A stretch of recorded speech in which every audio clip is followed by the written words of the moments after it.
Hey everyone, we're diving into an explainer today that, honestly, could totally change how you look at your workday. We're unpacking the core philosophy behind the Indigo Movement 2026. And look, we aren't just talking about flipping through some boring corporate handbook here. We're talking about a massive mindset shift toward actual, genuine daily growth. Think of this as a complete toolkit.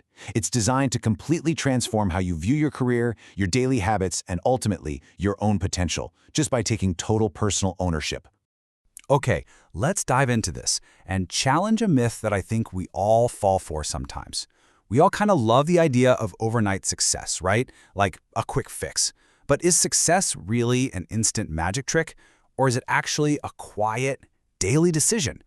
What if the real magic isn't a sudden spell at all, but rather a system of repeated, intentional actions that you just actively choose to make every single morning? So, to really grasp this idea of a daily decision, we've got to talk about a concept called abracadabra. And no, we're not talking about magicians pulling rabbits out of hats here. In this context, it's a powerful tool for a daily reset. Just think about those moments when you're completely overwhelmed with emails, putting out fires left and right, or dealing with a crazy stressful project. Abracadabra is your moment to just pause, to verbally reset your brain, clear out the noise, and point yourself exactly back toward your target. What's really fascinating is that the true power of this actually comes from its ancient Aramaic roots. The phrase avracadabra beautifully translates to "I will create according to the words spoken." Literally, it means our verbal affirmations actively shape our reality. So when you speak your focus out loud, you aren't just making noise into the void, you are setting a really firm boundary against doubt, and you're actively creating your professional path for the day. Now, what's really interesting about this next concept is that once you start mastering that daily reset, your mindset naturally shifts to another huge pillar of the movement. Everyone is CEO. This is a pretty radical shift. It basically means you stop viewing yourself as just some passive employee who's sitting around waiting for instructions. No matter what your specific role is in the company, you are the chief executive officer of those specific tasks. You are the absolute ultimate leader of your own daily output. Because, let's be real, true leadership is definitely not just some fancy title printed on an office door. Leadership is taking absolute responsibility. Think about it.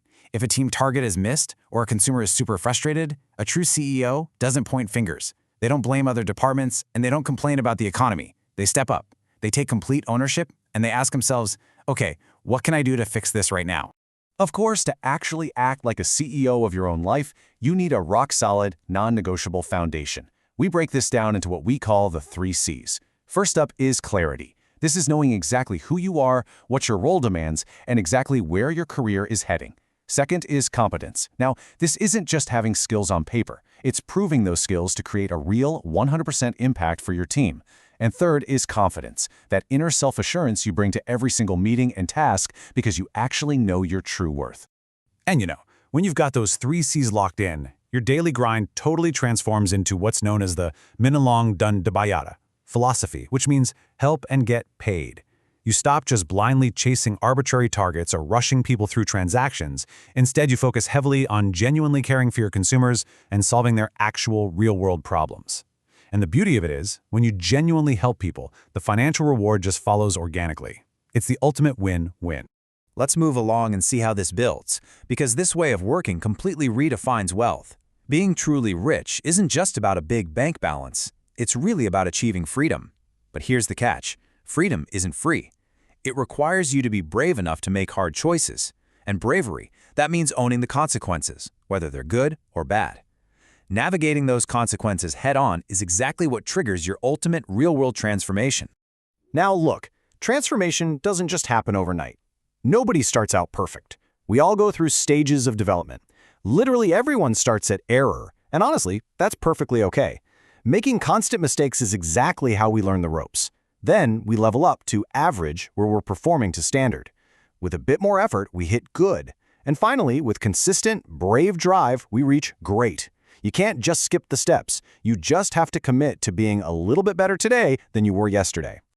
To actually guide you on that climb from error to great, there's an amazing behavioral compass we use, the PANTAS standard. It stands for being professional and adaptive to change, navigative when you hit roadblocks, giving your totality to the work, being accelerative to speed up results, solutive, meaning you bring answers, not just problems, and finally, synergistic, working seamlessly as one united team. I really want to emphasize that these aren't just, corporate buzzwords you ignore on a break room poster. This is literally the beating heart of the Indogo Movement 2026. It's a collective pledge to grow together and win together. It's an entire movement where every single person is empowered to reach their absolute maximum potential, pushing each other to build a future that is truly worthy of those high standards.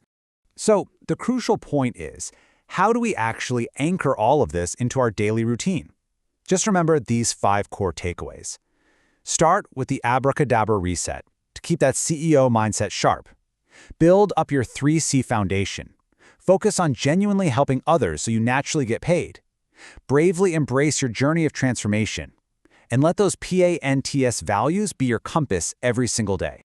Before we wrap up, I want to leave you with a few really sharp questions to challenge yourself with.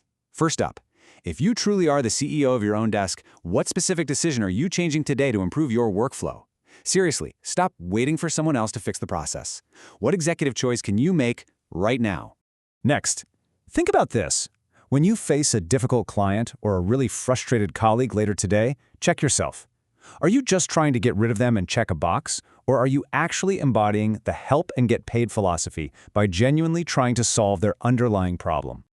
Now look inward at your foundation for a second. Which of your 3 C's, clarity, competence, or confidence, is kind of cracking right now? Which one is making you lose your direction the most lately? Finding that weak spot is absolutely the first step to fixing it. Here's a tough one.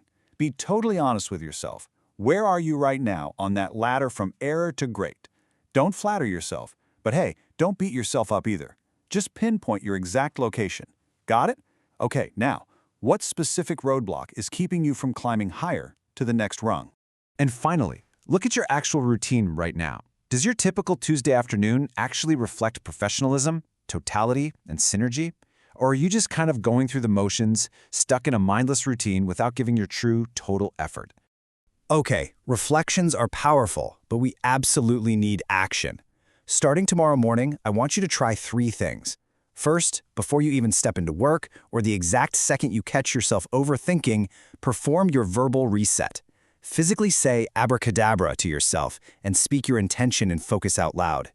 Second step, act like a true CEO. We all have that one dreaded task we've been putting off or secretly trying to pass off to someone else. Don't delegate it tomorrow. No excuses. Take total, uncompromised ownership and just get it done, like the leader you are. And for the third concrete action step, let's put that help and get paid philosophy into real practice. Find one person tomorrow, whether it's a consumer or a colleague, and go way out of your way to provide extra care. Don't just give them a quick answer. Truly and completely solve their problem. The Indogo movement isn't about just sitting around waiting for 2026 to miraculously arrive. It's about building it today, choice by choice. You've got the mindset, you've got the foundation, and you have the tools. So as you step into your workplace tomorrow, ask yourself one final thing. Will you just be a passive employee, or will you step up, take ownership, and literally speak your success into existence?